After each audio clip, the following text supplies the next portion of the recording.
So I figured out the purpose of guns in Canadian society.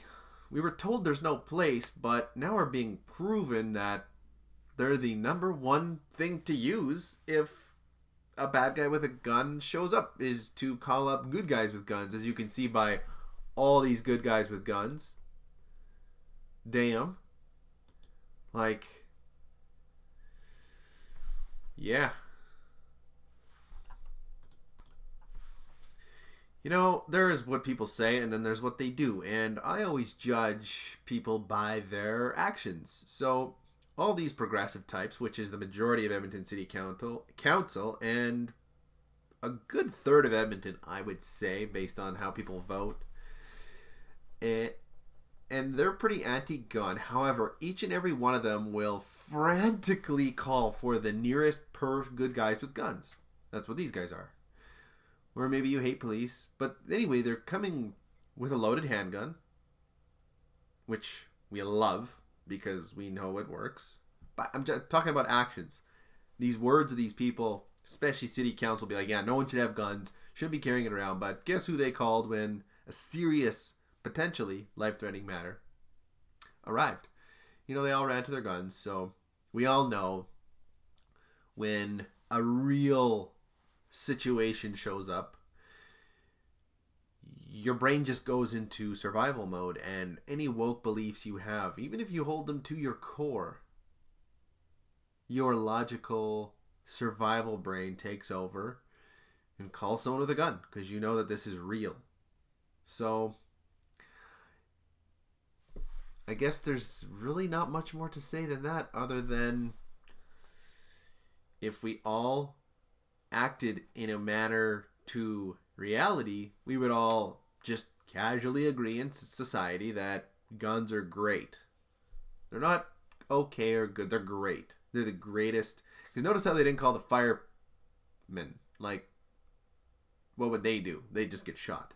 They called the only people who will show up with a loaded handgun, loaded AR-15, loaded shotgun, loaded SMG, and bring the heat. So the thing is, these people are lucky. They're downtown. If you know the area, you know that's like 1 or 2 blocks from the big police station. I can't remember the avenue. It might even be right on 100th Avenue there, or sorry, 104th or 103rd. But you know, the police were there ASAP. So for people who aren't so lucky, the police might take 5 minutes to show up. By that time, you're long dead if there's a gunman actually trying to kill you. So I believe people have the right in the Constitution, as it says in Section 7, right to life, liberty, and security of person.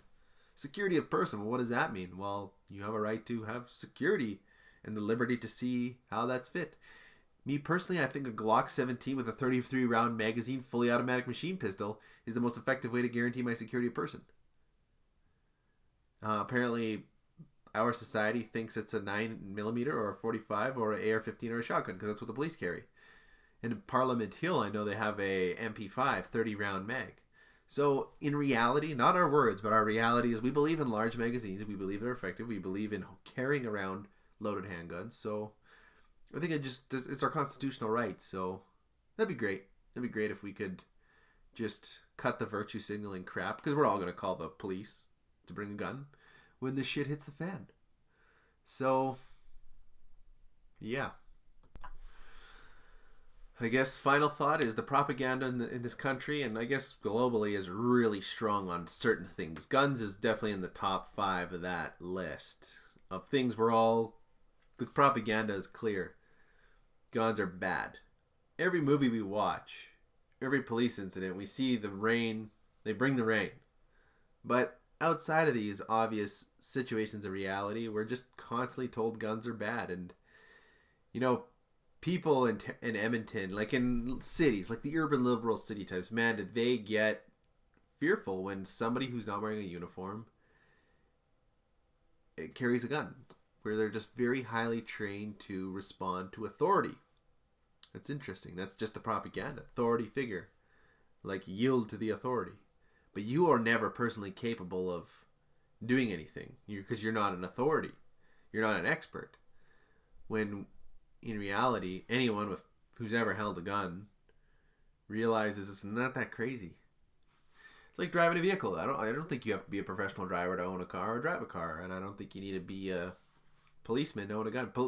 Police shoot the wrong people by accident all the time. So anyway, I like guns. I don't love guns. I'm not crazy about guns, but I would like to have some handguns. Of course, I can't in Canada. My constitutional rights are being denied, and